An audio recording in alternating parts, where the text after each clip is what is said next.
चीन से झड़प के बाद प्रधानमंत्री नरेंद्र मोदी का चीन को करारा जवाब है। उन्होंने कहा कि देश को गर्व है कि हमारे जवान मारते मारते शहीद हुए। भारत किसी भी उकसावे का जवाब देने में पूरी तरह से सक्षम है। साथ ही उन्होंने कहा कि भारत अपनी अखंडता और संप्रभुता से कोई समझौता नहीं करेगा।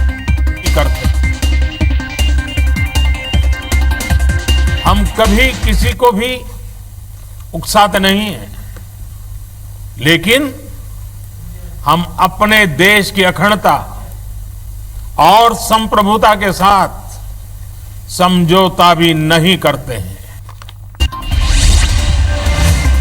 पीएम मोदी ने कहा कि देश की सुरक्षा से हमें कोई भी रोक नहीं सकता। इस बारे में किसी को भी जरा भी भ्रम या संदेह नहीं होना चाहिए। साथ ही उन्होंने कहा कि भारत शांति चाहता है, लेकिन भारत उकसाने पर हर हाल में यथोचित जवाब देने में सक्षम है।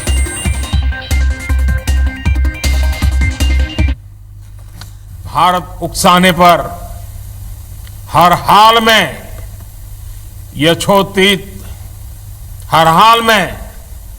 यथोचित जवाब देने में सक्षम है। मुख्यमंत्रियों से चर्चा से पहले प्रधानमंत्री का यह बयान सामने आया। साथ ही इस दौरान प्रधानमंत्री नरेंद्र मोदी ने आग्रह किया कि हमारे शहीद जवानों के लिए हम खड़े होकर 2 मिनट मौन रखें और इन वीर सपूतों को पहले श्रद्धांजलि दें, फिर मीटिंग को आगे बढ़ाया जाए। एलएसी विवाद को लेकर प्रधानमंत्री ने 19 जून को सर्वदलीय बैठक बुलाई है, जिसमें लद्दाख बॉर्डर पर हिंसा के बाद चीन से कैसे निपटना है, इस पर सभी राजनीतिक पार्टियों के अध्यक्षों और प्रतिनिधियों से चर्चा की जाएगी। प्रधानमंत्री कार्यालय की तरफ से ट्वीट कर इसकी जानकारी दी गई। भारत चीन सीमा विवाद पर अब संयुक्त राष्ट्र की प्रतिक्रिया आई है। सीमा विवाद को लेकर अब बात पूरी दुनिया में पहुंच चुकी है और इस बीच संयुक्त राष्ट्र महासचिव एंटोनियो गुतेरेस ने भारत और चीन के बीच वास्तविक नियंत्रण रेखा पर हिंसा और मौत की खबरों पर चिंता जताई है और दोनों पक्षों से अधिकतम संयम बरतने का आग्रह किया है। चीन और भारतीय सेना के बीच तनाव के चलते हिमाचल प्रदेश से सटी सीमा में अलर्ट जारी कर दिया गया है। अलर्ट के साथ ही हिमाचल पुलिस ने प्रदेश की सभी खुफिया एजेंसियों को सतर्क कर दिया है। राज्य के जिला किन्नौर और लाहौल स्थिति में रह रहे लोगों की सुरक्षा के लिए एडवाइजरी भी जारी की गई है। वहीं इस मामले में राजनीतिक पार्टी का विरोध भी शुरू हो गया है। चीन बॉर्डर पर झड़प के बाद देश भर में चीन के खिलाफ गुस्सा है। इसे लेकर दिल्ली में चीनी दूतावास के बाहर स्वदेशी जागरण मंच के सदस्यों और कुछ पूर्व सैनिकों ने विरोध प्रदर्शन किया। उनकी मांग की थी कि सरकार चीन के खिलाफ कार्रवाई करे और चीनी उत्पादों को बहिष्कार किया जाए। एलएसी पर चीन से झड़प में भारत के 20 जवान शहीद हो गए। इसके खिलाफ वाराणसी में भी प्रदर्शन हुआ और चीन के राष्ट्रपति शी जिनपिंग का पुतला जलाया गया। चीन के खिलाफ नारेबाजी की गई। वहीं शहर में लोगों ने शहीदों को भी श्रद्धांजलि दी। उनकी शहादत को नमन करते हुए 20 दिए जलाए। भारत चीन सीमा विवाद के बीच कैट ने चीन को आर्थिक चोट पहुंचाने की तैयारी की है। कैट ने चीनी प्रोडक्ट के बहिष्कार और भारतीय सामान को बढ़ावा देने के लिए भारतीय सामान हमारा अभियान शुरू किया है और कैट ने मंगलवार को 500 से भी अधिक चीजों की लिस्ट तैयार कर ली। रक्षा मंत्री राजनाथ सिंह ने ट्वीट कर शहीद जवानों को श्रद्धांजलि दी और कहा कि गलवान में सैनिकों को खोना बेहद परेशान करने वाला और दर्दनाक है। हमारे सैनिकों ने साहस और वीरता का प्रदर्शन किया और भारतीय सेना की सर्वोच्च परंपरा को निभाते हुए अपने जीवन का बलिदान दिया। राष्ट्र की और उनकी बहादुरी और बलिदान को कभी नहीं भूलेगा। राष्ट्र इस कठिन समय में उनके साथ कंधे से कंधा मिलाकर खड़ा है। 20 जवानों की शहादत पर राज्यसभा सांसद विवेक तन्खा ने ट्वीट किया है। उन्होंने कहा कि चीनी सरकार पर कभी भी भरोसा नहीं किया जा सकता। सरकार जवानों की शहादत व्यर्थ न होने दे और साथ ही चीन को वैश्विक रूप से अपंग बनाने भारत को सलाह दी है। तिब्बत की आजादी में भी सहयोग की अपील की। गलवान घाटी में चीनी सेना के साथ झड़प में शहीद हुए कर्नल संतोष बाबू तेलंगाना के सूर्यापेट इलाके के रहने वाले थे। उनका परिवार गमगीन है और बेटी की शहादत पर गर्व महसूस कर रहे हैं। घर में शहीद को श्रद्धांजलि देने वालों का तांता लगा हुआ है। परिजनों ने संतोष बाबू की शहादत को देश की मिट्टी के लिए कुर्बानी बताया। गलवान घाटी में चीनी सेना से हुई झड़प में मध्य प्रदेश के भी एक जवान की शहादत हुई है। रीवा के फरिंदा गांव के रहने वाले जवान दीपक सिंह गहरवार शहीद हुए हैं और नवंबर महीने में इनकी शादी हुई थी। ये 16 बिहार रेजिमेंट में तैनात थे और जवान के गांव में शोक का माहौल है। चीन से झड़प में कांकेर के चारामा ब्लॉक का एक जवान शहीद हुआ है। सोमवार की रात चीनी सैनिकों से हुई झड़प में घायल जवान गणेश की इलाज के दौरान मौत हो गई और गणेश की 1 महीने पहले चीनी बॉर्डर पर पोस्टिंग हुई थी। शहीद जवान के गांव गिधाली में शोक का माहौल है। कोरोना को लेकर पीएम मोदी मुख्यमंत्रियों से संवाद कर रहे हैं। वीडियो कॉन्फ्रेंसिंग के जरिए चर्चा हो रही है। डिजिटल बैठक में पीएम मोदी 15 राज्यों के मुख्यमंत्रियों से बातचीत कर उनके राज्यों में कोरोना के हालात की जानकारी ले रहे हैं, साथ ही रोकथाम के सुझाव भी ले रहे हैं। कल भी 21 राज्यों के मुख्यमंत्रियों से पीएम ने संवाद किया था। दुनिया भर में कोरोना के मामले बढ़कर 82,51,000 के पार हो गए हैं। कुल मौत का आंकड़ा 4,45,000 के से ज्यादा है। वहीं पूरी दुनिया में 43 लाख के करीब मरीज ठीक हो चुके हैं। अमेरिका, ब्राजील और रूस से ज्यादा मामले सामने आ रहे हैं। अमेरिका में कोरोना से अब तक 22 लाख से भी अधिक लोग प्रभावित हुए हैं। अमेरिका में अब तक 1,19,000 से ज्यादा लोगों की मौत हो चुकी है। वहीं लगभग 9 लाख मरीज ठीक भी हुए हैं। 24 घंटे में लगभग 25,000 से ज्यादा केस सामने आए।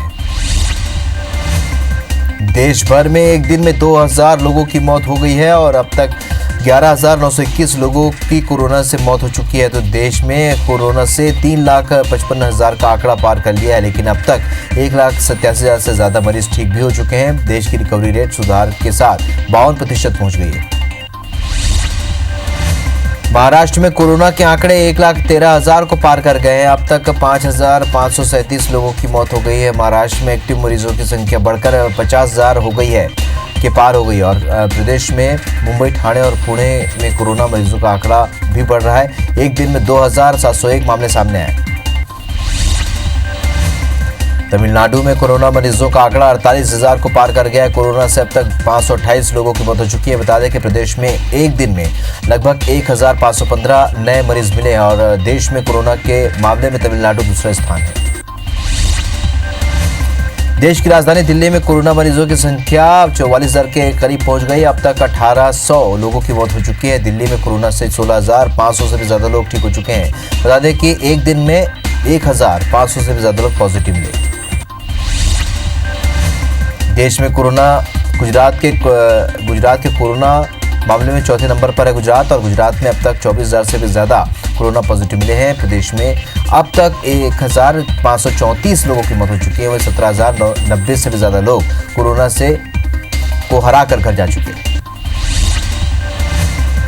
मध्य प्रदेश में कोरोना मरीजों का आंकड़ा 11,000 के पार हो गया है और प्रदेश में अब तक 8,152 मरीज ठीक होकर डिस्चार्ज भी हुए हैं। वहीं प्रदेश में कोरोना से मौत का आंकड़ा 480 हो गया। मध्य प्रदेश में मरीजों की रिकवरी रेट में भी तेजी से सुधार हुआ है। 11,000 मरीजों में अब तक 8,000 से भी ज्यादा कोरोना से जंग जीतकर डिस्चार्ज हुए हैं और प्रदेश में कोरोना के एक्टिव मरीज 2,977 हैं। राजधानी भोपाल में कोरोना के 50 नए मरीज मिले हैं। कोरोना एमपीबी मैनेजमेंट के हेड ऑफिस तक पहुंच गया है। ऑफिस के 7 कर्मचारी पॉजिटिव मिले हैं। वहीं सेल टैक्स ऑफिस के 3 कर्मचारी और एसएएफ के 5 जवानों की रिपोर्ट पॉजिटिव आई है। जहांगीराबाद डी मार्ट में भी 3 कर्मचारी पॉजिटिव पाए गए। इंदौर में 24 घंटे में 44 नए मरीज मिले। साथ ही 24 घंटे में 4 लोगों की मौत हो गई है। शहर में अब तक 182 मरीजों की मौत के साथ 904 एक्टिव मरीजों का इलाज जारी है और अब तक 3,048 मरीज पूरी तरह से ठीक हो चुके हैं। जबलपुर में कोरोना संक्रमण के फैलाव को रोकने के लिए अब जिला प्रशासन और स्वास्थ्य विभाग ने पूल सैंपलिंग का सहारा लेना शुरू कर दिया। इसके तहत अब सर्वे की टीम शहर के उन इलाकों में दस्तक देगी जहां परंपरागत रूप से बाजार भरा करते हैं और पूल सैंपलिंग के नतीजों के आधार पर संदिग्ध पाए जाने वाले लोगों को इंस्टीट्यूशनल क्वारंटाइन किया जाएगा। इंदौर में कोरोना की वजह से बीते करीब 2.5 महीने से ब्यूटी पार्लर, सैलून और नाई की दुकानें नहीं खुली हैं। इसको लेकर आज बार्बर एसोसिएशन और ब्यूटी पार्लर एसोसिएशन के पदाधिकारी बीजेपी नेताओं के साथ कलेक्टर से मिलने के लिए पहुंचे। मुलाकात में तय हुआ कि शहर में जल्दी ब्यूटी पार्लर, सैलून और नाई की दुकानें खुली जाएंगी, लेकिन इसके लिए प्रशासन की शर्तों का पालन करना होगा। छत्तीसगढ़ में आज 8 नए कोरोना पॉजिटिव मिले हैं। प्रदेश में कोरोना एक्टिव मरीजों की संख्या 849 हो गई है। अब तक 1,792 कुल पॉजिटिव केस सामने आए, जिनमें से 934 मरीज पूरी तरह से ठीक भी हुए हैं। बलौदाबाजार में 3 और महासमुंद में 2 नए मरीज, जांजगीर, सूरजपुर और तिल्दा में 1-1 नए मरीज मिले। मध्य प्रदेश के राज्यपाल लालजी टंडन की हालत नाजुक बनी हुई है। लालजी टंडन को वेंटिलेटर पर रखा गया। डॉक्टर्स की टीम लगातार उन पर निगरानी कर रही है। बता दें, लालजी टंडन का लखनऊ के अस्पताल में इलाज जारी। भारत चीन सीमा पर हुई हिंसक झड़प में शहीद हुए 20 जवानों को मध्य प्रदेश के पूर्व मुख्यमंत्री कमलनाथ ने भी श्रद्धांजलि दी है। ट्विटर पर उन्होंने लिखा कि लद्दाख में चीनी सेना के साथ संघर्ष में देश की सीमाओं की रक्षा में हमारे वीर जवानों की शहादत की खबर बेहद दुखदायी है। पूरा देश उन शहीदों के परिवार के साथ खड़ा है। मध्य प्रदेश में 19 जून को 3 राज्यसभा सीटों पर चुनाव का रास्ता साफ हो गया है। जबलपुर हाईकोर्ट ने राज्यसभा चुनाव को चुनौती देने वाली याचिका खारिज कर दी है। इंदौर के एक सामाजिक कार्यकर्ता ने याचिका में पहले विधानसभा की खाली 24 सीटों पर उपचुनाव की मांग की थी, लेकिन आयोग की ओर से कहा गया कि ऐसा कोई प्रावधान नहीं है। राज्यसभा चुनाव में कांग्रेस की हार की राह आसान नहीं होने वाली है। मध्य प्रदेश में कांग्रेस की उलझन बढ़ गई है। कांग्रेस को हर जगह क्रॉस वोटिंग का डर सताने लगा। दरअसल मध्य प्रदेश में सिंधिया और सुमेर सिंह मैदान में है, तो कांग्रेस से दिग्विजय सिंह और फूलसिंह का सम्मान दांव पर है। अब प्रदेश में विधायकों का जो गणित है, उससे बीजेपी 2 सीटें जीत सकती है। मध्य प्रदेश के गृह मंत्री नरोत्तम मिश्रा ने कांग्रेस पार्टी को दलित विरोधी बताते हुए कहा है कि हमारे पास पूरे वोट हैं, हमें राज्यसभा में जीतने के लिए रणनीति बनाने की जरूरत नहीं है। 2 लोग हमारे चुनकर राज्यसभा जाएंगे। राज्यसभा में डरने की जरूरत तो उन्हें है जो दलित विरोधी हैं। नरोत्तम मिश्रा ने कहा कि कांग्रेस ने हमेशा से अनुसूचित जाति वाले हमारे भाई बहनों को धोखा दिया और पहले शिवभान सिंह सोलंकी थे तो दिग्विजय सिंह आ गए, फिर जमुना देवी थी तब भी राज्यसभा नहीं पहुंच पाई क्योंकि दिग्विजय सिंह आ गए, और अब फूलसिंह हैं तो फिर दिग्विजय सिंह आ गए। कांग्रेस पार्टी से अपील है कि फूलसिंह को 1 नंबर का कैंडिडेट बनाना चाहिए। मध्य प्रदेश में होने वाले राज्यसभा चुनाव से पहले कांग्रेस और बीजेपी अपने विधायकों को एकजुट रखने की कवायद में जुटी हुई है और कल होने वाले बीजेपी विधायक दल की बैठक से पहले आज प्रदेश अध्यक्ष वी डी शर्मा ने बीजेपी विधायकों का डिनर आयोजित किया है, जिसमें डिनर डिप्लोमेसी के बहाने बीजेपी भी अपने सहयोग करने वाले विधायकों की संख्या को जानेगी। भोपाल में बीजेपी के प्रदेश कार्यालय में आज सभी विधायकों के लिए डिनर पार्टी रखी गई है, जिसके लिए सुबह से ही तैयारियां चल रही है। लेकिन इस दौरान कोरोना के लिए बने मास्क और सोशल डिस्टेंसिंग के नियमों को नजरअंदाज किया जा रहा है। ना तो टेंट लगाने वालों ने मास्क पहना है और ना ही कार्यालय की ओर से कुछ उन्हें दिया गया है। पूर्व मुख्यमंत्री दिग्विजय सिंह भोपाल से मुख्यमंत्री शिवराज सिंह चौहान के खिलाफ एफआईआर दर्ज कराने क्राइम ब्रांच थाने पहुंचे। मामला 1 साल पुराना और कांग्रेस नेता राहुल गांधी के वीडियो का है। उन्होंने कहा कि मेरे खिलाफ एफआईआर दर्ज की गई है, ऐसे में शिवराज सिंह चौहान के खिलाफ भी केस दर्ज होना चाहिए। अगर एफआईआर दर्ज नहीं की गई तो आगे अदालत का विकल्प खुला हुआ है। मध्य प्रदेश कांग्रेस उपचुनाव के पहले ज्योतिरादित्य सिंधिया को घेरने की कोशिश कर रही है और इसी क्रम में कांग्रेस ने सोशल मीडिया में एक वीडियो जारी किया है, जिसमें सिंधिया को राजद्रोही और गद्दार बताया है। मध्य प्रदेश में कांग्रेस ने उपचुनाव में ग्वालियर चंबल की 16 सीटों पर जीत के लिए तैयारियां तेज कर दी हैं। पार्टी मजबूत उम्मीदवार की तलाश में है। खुद पीसीसी चीफ कमलनाथ ने प्रत्याशियों की तलाश का जिम्मा अपने हाथों पर ले रखा है। कांग्रेस और कमलनाथ की कोशिश है जो भी कैंडिडेट हो वो सिंधिया से जुड़ा हुआ ना हो। मध्य प्रदेश की 24 विधानसभा सीटों पर प्रत्याशी चयन के लिए कांग्रेस के सर्वे पर सवाल उठने लगे हैं, क्योंकि सर्वे के आधार पर दावेदारों से धोखाधड़ी की कोशिश हो रही है। हाटपिपलिया सीट पर कांग्रेस के दावेदारों को प्रशांत किशोर के नाम पर फोन आ रहे हैं। सर्वे के नाम पर ऊपर ले आने वाले पैसे भी मांगे जा रहे हैं और जिसकी शिकायत पुलिस तक पहुंच गई। छत्तीसगढ़ में 8 दिनों में 5 हाथियों की मौत के बाद वन्य प्राणियों के संरक्षण को लेकर मुख्यमंत्री भूपेश बघेल ने उच्च स्तरीय बैठक की। इस बैठक में हाथी प्रभावित उन मंडलों में निगरानी के लिए 10-10 लोगों की टीम बनाने का फैसला हुआ है, जिसमें विशेषज्ञ डॉक्टर भी शामिल होंगे। मरवाही उपचुनाव के लिए कांग्रेस ने बिगुल फूंक दिया है। कांग्रेस ने उपचुनाव के जीत के लिए रणनीति बनाने भी शुरू कर दी है। आज नवगठित जिला कोरेला पेंड्रा मारवाही के कांग्रेस प्रभारी अटल श्रीवास्तव ने संगठन की 2 अलग-अलग बैठकें ली। कांग्रेस पार्टी और सरकारी योजनाओं का प्रचार प्रसार करने मुख्यमंत्री विधायक और कांग्रेस नेता न्याय योजना से प्रिंटेड मास्क पहन रहे हैं और साथ ही कांग्रेस के सभी विधायक भी अपने क्षेत्रों में हजारों की संख्या में प्रिंटेड मास्क का वितरण किए हैं। मोहन मरकाम ने कहा कि हम कांग्रेसी सरकारी योजनाओं से संबंधित मास्क पहने आमजनों तक पहुंच रहे हैं। लॉकडाउन के दौरान इंजीनियर के कॉलेजों के छात्रों को जनरल प्रमोशन दिए जाने के प्रयासों पर विराम लगाते हुए छत्तीसगढ़ स्वामी विवेकानंद तकनीकी विश्वविद्यालय ने प्रदेश सरकार को ऑनलाइन और ऑफलाइन परीक्षा कराने के सुझाव दिए हैं।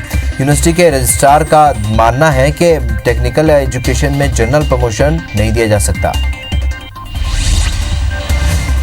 हरप्पा सौंदर्यीकरण प्रोजेक्ट के लिए की जा रही बेदखली के खिलाफ दायर हुई 54 याचिकाओं पर हाईकोर्ट ने फैसला जारी कर दिया है और कोर्ट ने बेदखल किए लोगों को नया घर देने का शासन को आदेश जारी किया है और साथ ही जहां पर लोगों को शिफ्ट किया गया है उसी जगह पर 30 साल के लिए पट्टा देने का आदेश दिया है। मुरैना जिले के बीजेपी नेता नरेश गुप्ता ने चंबल नदी में कूदकर आत्महत्या कर ली। बताया जा रहा है कि मृतक नरेश गुप्ता लंबे समय से कैंसर से पीड़ित थे। सूचना पर परिवार और बीजेपी के तमाम नेता राजघाट पुल पर पहुंचे और लेकिन 4 घंटे के बाद भी शव की तलाश के लिए रेस्क्यू टीम भी नहीं पहुंची क्योंकि मुरैना पुलिस घटना को राजस्थान सीमा में बताकर मौके पर भी नहीं पहुंची। शाहजहांपुर के सुनेरा थाना क्षेत्र में 4 लेन पर खड़े होकर वाहनों से अवैध वसूली के मामले में 8 लोगों को कोतवाली पुलिस ने पकड़ा है। ये लोग ट्रक और ट्रैक्टर चालकों से नगर पालिका के कर्मचारी बनकर 200 से 2000 रुपए तक फर्जी रसीद बनाकर लूटते थे। ट्रक चालक की शिकायत पर आरटीओ ने सभी को पकड़कर थाना कोतवाली को सुपुर्द कर दिया। निजी स्कूलों की फीस वसूली को लेकर छत्तीसगढ़ का शिक्षा विभाग सख्त हो गया है। शिक्षा विभाग ने नया आदेश जारी किया है जिसमें कहा गया है कि लॉकडाउन के दौरान फीस वसूलने वाले स्कूलों की मान्यता रद्द की जाएगी। बेमेतरा के ग्राम खंडसरा में करोड़ों की लागत से सामुदायिक स्वास्थ्य केंद्र का निर्माण कराया जा रहा है। इसके निर्माण में ठेकेदार की ओर से जमकर अनियमितता बरती जा रही है और गांव के सरपंच ने अस्पताल निर्माण में निम्न क्वालिटी के सामग्री के उपयोग का आरोप लगाया और निर्माण कार्य की जांच की मांग की है। पन्ना जिले के सिमरिया क्षेत्र में समिति प्रबंधकों की ओर से वेयर हाउस प्रबंधन ने सांठ-गांठ कर सड़ा अनाज वेयर हाउस तक पहुंचाने का मामला सामने आया है। दरअसल पन्ना में बारिश की वजह से खरीदी केंद्रों में खुले में रखे गेहूं पूरी तरह से खराब हो गए, लेकिन समिति प्रबंधक और वेयर हाउस प्रबंधन ने सांठ-गांठ कर इस सड़े अनाज को सीधे खरीदी केंद्रों से वेयर हाउस तक पहुंचा दिया। कबीरधाम जिले में किसानों को हर साल की तरह इस साल भी खाद बीज के लिए भटकना पड़ रहा है। कृषि विभाग का दावा है कि उनके पास पर्याप्त मात्रा में खाद बीज उपलब्ध है, लेकिन असल में किसानों को सही वक्त पर खाद बीज नहीं मिल पा रहा है। किसानों का दावा है कि कई दुकानदार अधिक दामों पर खाद बीज खरीद रहे हैं। सटई थाना के अंतर्गत छापर गांव में अनुसूचित जाति के दूल्हे को घोड़े पर बैठाना महंगा पड़ गया। गांव के दबंगों ने दूल्हे के घर वालों और घोड़े वाले के साथ गाली गलौज की और दूल्हे ने इसकी शिकायत थाने में दर्ज करवाई है। पुलिस ने 4 आरोपियों के विरुद्ध मामला दर्ज कर जांच शुरू कर दी है। बालाघाट के मगरदर्रा में विद्युत तार के करंट से 2 लोगों की मौत के मामले में 5 आरोपी गिरफ्तार कर लिए गए हैं। विद्युत तार को वन्य प्राणियों के लिए शिकार के लिए बिछाया गया था। करंट से मगरदर्रा के सुंदरलाल उइके और रामचंद्र की मौत हो गई थी, जिसमें ग्रामीण पुलिस ने जांच कर प्रकरण दर्ज किया था और सभी आरोपियों को न्यायिक रिमांड पर जेल भेज दिया गया। निवाड़ी जनपद पंचायत के सीईओ को सरपंच पति गया दिन अहिरवार से रिश्वत लेते गिरफ्तार किया गया और इसकी पुष्टि लोकायुक्त एसपी ने कर दी है। टेहरका के सरपंच गीता अहिरवार के पति को मनरेगा के कार्यों के भुगतान के लिए जनपद सीईओ हर्ष कुमार खरे द्वारा 4 लाख रुपए की मांग की गई थी। रिश्वत की पहली किश्त 2 लाख रुपए लेते हुए लोकायुक्त सागर ने सीईओ को रंगे हाथों गिरफ्तार किया। जबलपुर लोकायुक्त की टीम में नरसिंहपुर सहकारिता निरीक्षक को 10,000 रुपए रिश्वत लेते हुए रंगे हाथों पकड़ा है। दरअसल सहकारिता निरीक्षक ने मंडी उपार्जन में कार्य करने वाले हमाल से ऑर्डर शीट और भुगतान पे स्लिप पास करने के एवज में रिश्वत मांगी थी और शिकायत पर लोकायुक्त की टीम ने गिरफ्तार किया है। गोबरा नवापारा की 15 वर्षीय खुशी काबरा ने राजस्थान की निजी कंपनी द्वारा देशव्यापी ऑनलाइन ड्राइंग कंपटीशन में प्रथम स्थान प्राप्त किया है। प्रतियोगिता में खुशी काबरा ने डिजिटल इंडिया का डूडल बनाया था और खुशी के इस मुकाम में गोबरा नवापारा के उत्सव का माहौल बना हुआ है। राजनांदगांव जिले में आखिर टिड्डियों के दल ने प्रवेश कर लिया, जिसमें किसानों की चिंता बढ़ गई है। जिले से सटे मध्य प्रदेश के बालाघाट से होते हुए टिड्डियों का दल राजनांदगांव के 12.5 गांव में भी पहुंचा, जहां जिला प्रशासन टिड्डी की आमद को लेकर पहले से ही अलर्ट था और टिड्डियों को भगाने के लिए गांव वाले थाली और ढोल बजाने लगे। कवर्धा जिले में टिड्डियों के दल के पहुंचने से किसानों की परेशानी बढ़ गई। टिड्डियों का दल जिले के ग्राम खारा के जंगल में कल शाम से डेरा डाले हुए है। हालांकि वन विभाग, कृषि और उद्यानिकी विभाग की टीम सुबह से ही टिड्डियों के दल को भगाने में जुटा हुआ है और टिड्डियों के इस दल को भगाने 6 फायर ब्रिगेड के माध्यम से केमिकल का छिड़काव भी किया जा रहा है। नक्सल प्रभावित बालाघाट जिले में आज भी कई गांव ऐसे हैं जहां मूलभूत सुविधाओं का अभाव है। ग्रामीणों ने बताया कि कई जगह सड़क निर्माण का कार्य शुरू भी हुआ था, लेकिन वन विभाग ने एनओसी नहीं मिलने पर ठप पड़ा हुआ है। विकास कार्य को लेकर ग्रामीण कई बार आंदोलन भी कर चुके हैं। बलरामपुर में मानसून की बारिश से हालात बिगड़ने लगे हैं और यहां पिछले 10 घंटे के लगातार बारिश हो रही है। और बता दें कि राजपुर प्रतापपुर मार्ग बारिश की वजह से जाम लग गया है। घरघोड़ा नाले के पुल से पानी बह रहा है। भोपाल जिले के दक्षिण भाग में मानसून ने दस्तक दे दी और ऐसा 7 साल बाद हुआ है जब तय समय से 4 दिन पहले ही जिले में मानसून पहुंच गया। हालांकि मौसम विभाग के मुताबिक अभी पूरी तरह से मानसून भोपाल में सक्रिय नहीं है। मानसून भोपाल संभाग के सीहोर, रायसेन में भी पहुंच गया।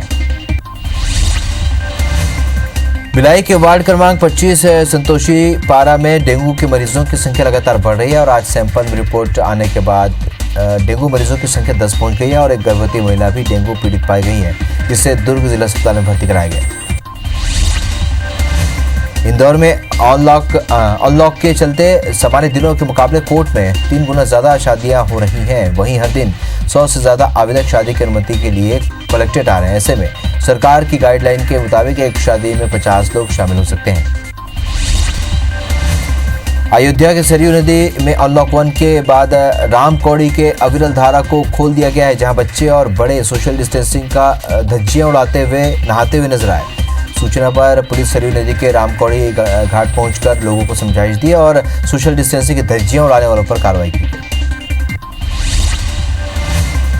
राजनांदगांव के कोविड अस्पताल में एक और जहां मरीजों का इलाज जारी है, तो वहीं दूसरी ओर मरीज खुद ही अपना तनाव कम कर रहे हैं। इसके साथ ही वे दूसरे मरीजों को जीने का जज्बा भी दे रहे हैं। अस्पताल के मरीज छत्तीसगढ़ी गानों पर टिकटॉक वीडियो बनाकर दूसरे मरीजों के साथ अपनी खुशियां साझा कर रहे हैं और उनका ये वीडियो वायरल हो रहा है। श्रीनगर में जम्मू कश्मीर के किसान बहुतायत मात्रा में चेरी की खेती कर दोगुना आय कमा रहे हैं। किसानों ने बताया कि इस उत्पादित चेरी में कैलोरी से ज़्यादा पाया जाता है और इसकी मांग राज्य के साथ ही देश विदेश में भी है। श्रीनगर जिले के 333 हेक्टेयर में इसकी पैदावार की जा रही है। अमेरिका के हाईकेसिंग में 25 फुट लंबी हनुमान जी की मूर्ति स्थापित की गई है और आसपास के इलाके को विकसित करने का काम किया जा रहा है। हिंदू धर्म के मानने वाले देलवारे संस्था की ओर से मूर्ति के प्रबंधन का काम जारी है।